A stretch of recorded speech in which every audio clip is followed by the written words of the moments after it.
જય શ્રી કૃષ્ણ મિત્રો, આપ જોઈ રહ્યા છો યુટ્યુબ. આપ સૌનું મારી યુટ્યુબ ચેનલમાં સ્વાગત છે. મિત્રો, આજે આ વિડીયોમાં આપણે સાંભળશું ભગવાન શ્રી નારાયણ ચમત્કારિક 3 નામ જે ભવના રોગને મટાડનારા છે, કષ્ટો પીડા આદિ વ્યાધિ ઉપાધિમાંથી મુક્તિ દેનારા છે. માત્ર 3 નામ મહામંત્ર સ્વરૂપ. તેના નામ કયા છે તે આપણે આ વિડીયોમાં જાણીશું. જો આપને આ વિડીયો પસંદ આવે તો લાઈક કરજો, શેર કરજો, કમેન્ટ કરજો. આપ આ ચેનલ પર પહેલી વખત જોઈ રહ્યા છો તો સબસ્ક્રાઈબ કરી લેજો, જેથી આવનારા નવા વિડીયોની માહિતી આપ સુધી તુરંત પહોંચી શકે. ધન્યવાદ.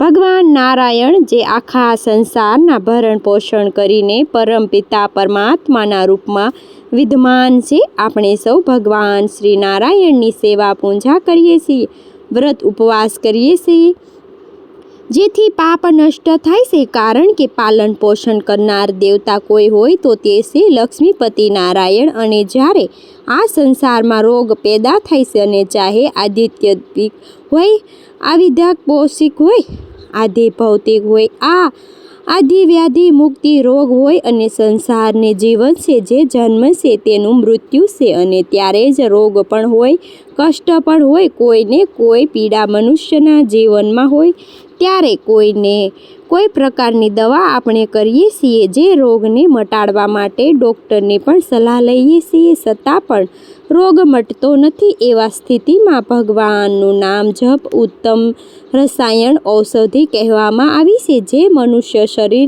શારીરિક માનસિક રોગોનો નાશ કરવાવાળી અને કાયાને કંચન કરી શુદ્ધ કરનાર છે. જે ભગવાન અનંત ચમત્કાર, અનંત શક્તિ, લૌકિક રોગોને વાતમાં શું કરવાનું, ભયંકરથી ભયંકર ભવરોગને મટાડનાર દેનાર ભગવાન શ્રી નારાયણના 3 નામ છે. ભગવાન ધન્વંતરી સમુદ્ર મંથનમાંથી પ્રગટ થયા, અને આપણને સૌને જાણીએ છીએ. ત્યારે ધન્વંતરી દેવીએ દેવતાઓને તથા ઋષિઓને ઔષધિ રોગ નિદાન અને તેના ઉપચાર આદિ વિશે બતાવેલું હતું કે બધા રોગ પર સમાન અને સફળ રૂપમાં કોઈ કાર્ય કરવાવાળી ઔષધિ હોય તો તે મહા ઔષધિ હોય, તે સૌથી મોટી દવા હોય છે. તો તે ભગવાનના નામ જપ મહિમા અનુસૂત અનંત ગોવિંદ નામ ઉચ્ચારણ ભેષ જાત નરસિંહ સકલા રોગ સમસ્ત સત્યમ વરદાનમ અહમ અર્થાત અશુદ્ધ અનંત ગોવિંદ. આ ભગવાનના 3 નામ છે, ઔષધ સમાન છે, સમસ્ત રોગ ભયનો નાશ કરનાર છે. તે સત્ય કહું. આ શ્લોક ભગવાન ધન્વંતરીને પોતાના શ્રીમુખેથી દેવીઓને ઋષિઓને કહી સંભળાવ્યો, અને આ શ્લોકમાં 2 વખત સત્ય શબ્દોનો ઉચ્ચારણ કરવામાં આવ્યો છે, જેનો મતલબ થાય છે કે અટલ સત્ય છે. શ્રદ્ધા અને વિશ્વાસની સાથે જો આ મંત્ર જે આ શ્લોક આપ્યો છે તેનો જપ કરવામાં આવે તો દરેક રોગ નાશ પામે છે. રોગ નિદાન ઔષધિ રૂપમાં ભગવાન વિષ્ણુના આ 3 નામ છે, ઘણા ચમત્કારી છે.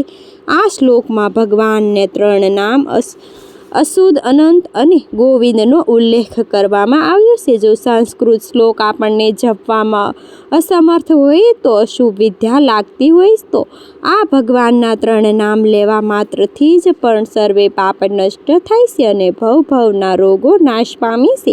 ભગવાન વિષ્ણુના તે 3 નામ છે અમોઘ મંત્ર, મહામંત્રના રૂપમાં, જે અશુભ અનંત અને ગોવિંદ. ભગવાન વિષ્ણુના આ 3 મંત્ર સમાન છે. જે નામ છે તેનો પણ જપ કરી શકાય છે. નામથી શરૂઆતમાં ઓમ એટલે કે પ્રણમ લગાવવું જોઈએ, અને અનંતમાં નમઃ શબ્દનો ઉચ્ચારણ અવશ્ય કરવો જોઈએ. જે મંત્ર બની જાય છે ઓમ અશુદ્ધાય નમઃ, ઓમ અનંતાય નમઃ, ઓમ ગોવિંદાય નમઃ. આ 3 નામની મંત્રોનો એકાગ્રિત થઈને જપ કરવા માત્રથી જ વિષ રોગ, અગ્નિ જ્વાળાથી વ્યધિ, કાલ મૃત્યુનો ભય નાશ પામે છે. બધા પ્રકારનો રોગ તથા શારીરિક માનસિક કષ્ટમાંથી પણ મુક્તિ મળે છે. આ નામનો જપ કરવા માત્રથી જ કાર્ય સફળ પ્રાપ્ત થાય છે. ભગવાન શ્રી હરિનારાયણ નામનો આ જપ ઉઠતા બેઠતા ચાલતા ફરતા દરેક જગ્યાએ કરી શકાય છે, તેમાં કોઈ દોષ લાગતો નથી. એટલા માટે ભગવાનની ભક્તિ કરતી વખતે કોઈ પણ સમયે શ્વાસની આપણે જે ક્રિયા કરીએ છીએ, શ્વાસ એટલે કે આપણું જીવન, એટલે કે જ્યાં જીવ પૂર્ણ થઈ જાય છે ત્યાં તો તે શ્વાસ પણ બંધ થઈ જાય છે. માટે શ્વાસે તે લેતી વખતે ભગવાન નામ સ્મરણ થાય તો ઉત્તમ ગતિ પ્રાપ્ત થાય છે, જેમાં તે કોઈ સંદેહ નથી. ભગવાનની ભક્તિ સંજીવની બુટી અને શ્રદ્ધા પથ્થર છે. જે પ્રકાર અસાધ્ય રોગની શાંતિ માટે સંજીવની બુટી હોય જરૂરી છે, અને એ જ પ્રકારે શારીરિક માનસિક રોગોનો નાશ કરવા માટે ભગવાનની આરાધના નામ જપનો મહિમા બતાવવામાં આવ્યો છે. ભગવાન શ્રી ગોવિંદ વ્યાસજીએ કહ્યું છે કે બધા રોગોની શાંતિ માટે ભગવાન વિષ્ણુનું ધ્યાન કરવું, પૂજન કરવું, જપ સર્વોત્તમ ઔષધિ. હવે આપણે જાણી લઈએ કે ભગવાનનું નામ સ્મરણ કરવા માત્રથી જ બધા રોગ દૂર કેવી રીતે થાય છે. તો તેના ઉત્તમમાં કાર્ય સિદ્ધતામાં કહેવામાં આવ્યું છે કે શાસ્ત્ર અનુસાર પૂર્વજન્મના શુભ અશુભ કર્મો અનુસાર આપણે જીવનમાં સુખ દુઃખ રોગ શોક દરિદ્ર આદિને પ્રાપ્ત કરીએ છીએ. આપણા શરીરમાં પણ રોગ છે, તેનું કારણ આપણા પૂર્વજન્મ કર્મ અને અથવા તો કોઈ પાપ કર્મ. ભગવાનનું નામ જપ કરવા માત્રથી જ પાપ નષ્ટ થાય. એટલા માટે જ પાપ જન્મ રોગને દૂર કરવા માટે ભગવાન નામ સ્મરણ કરવું જોઈએ. પ્રાપ્ત બંધ રોગનો નાશ કરવા માટે દવાના રૂપમાં કેવળ હરિનામ કીર્તન છે. જે આ 3 નામ છે તે આમ જોઈએ તો પાપ કર્મથી પ્રારંભ જ્યારે સમાપ્ત થાય છે ત્યારે આપણને આ જ રોગ શાંત થઈ જાય છે અથવા નષ્ટ થઈ જાય છે. સંસારમાં કોઈ એવો રોગ નથી કે જે પ્રારંભ કર્મ ક્ષય ન થાય. એટલા માટે શાસ્ત્રોમાં પ્રતિદિન ભગવાન નામ જપ કરવામાં આવે. કહેવામાં આવ્યું છે કે પ્રતિપુરાણ એક કથા પણ છે, જે સમુદ્ર મંથન સમયે જ્યારે સૌથી પહેલા કાલફૂટ નામક મહાભયંકર વિષ પ્રગટ થયું, જે પ્રલય કાલની અગ્નિ સમાન હતું, જેને જોઈને બધા દેવતાઓ દાનવો ભયભીત થઈને આમ તો તેમ ભાગવા લાગ્યા હતા. ત્યારે ભગવાન શિવે દેવતાઓ અને દાનવોને કહ્યું કે તમે લોકો આ વિષથી ભય ન પામો. આ કાલફૂટ નામ મહાભયંકર વિષને હું પોતાનો આહાર બનાવી લઈશ. ત્યારે ભગવાન મહાદેવની વાત સાંભળીને બધા દેવતાઓ અને દાનવો શાંત થયા. ભગવાન શંકરના શરણોમાં નમી પડ્યા. ભગવાન શંકરે સર્વ દુઃખાકારી ભગવાન નારાયણના આ ત્રણ મંત્રરૂપ નામનો ધ્યાનમાં લઈને 3 નામરૂપી નામતંત્ર મહામંત્રનો જપ કરીને ત્યારબાદ મહાભયંકર વિષને તેના કંઠે ધારણ કરે છે. એટલા માટે ભગવાન શિવનું એક નામ નીલકંઠ પણ છે અને સંસારને ભસ્મભૂત તથા ભગવાન મહાદેવને બચાવ્યું. એવું પણ કહેવાય છે કે જ્યારે દેવી લલિત સાથે યુદ્ધમાં અસુર ભંડાસુર રોગીની સ્ત્રીનો પ્રયોગ કરે છે, આખા સંસારમાં રોગ પ્રસાર થવા લાગે છે, ત્યારે દેવી લલિતાએ ભગવાન શ્રી નારાયણના આ 3 નામનો જપ કર્યો.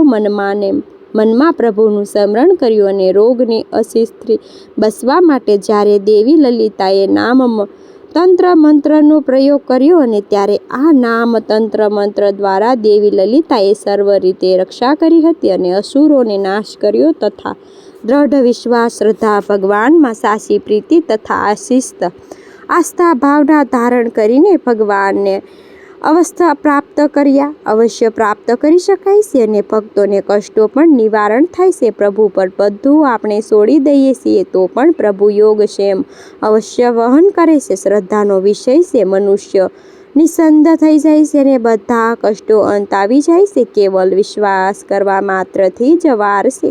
જગત પિતા જગત ગુરુ ભગવાન વિષ્ણુ નારાયણ ભગવાન શ્રી કૃષ્ણ. એટલા માટે ભગવાનને 1000 હાથવાળા કહેવાય છે, કારણ કે 1000 હાથથી તે દરેક ભક્તોનું પ્રભુ રક્ષા કરે છે, એમાં કોઈ સંદેહ નથી. તો મિત્રો, આપણે સાંભળ્યું ભગવાન શ્રી હરિના 3 પવિત્ર મહામંત્ર સ્વરૂપ ભય રોગ મટાડનારા 3 નામ, જેને સાંભળવાથી સર્વે પાપ દોષ કલેશ ભય નાશ પામે છે અને પ્રભુની કૃપા અંતમાં ગોલકધામ પ્રાપ્તિ થાય છે.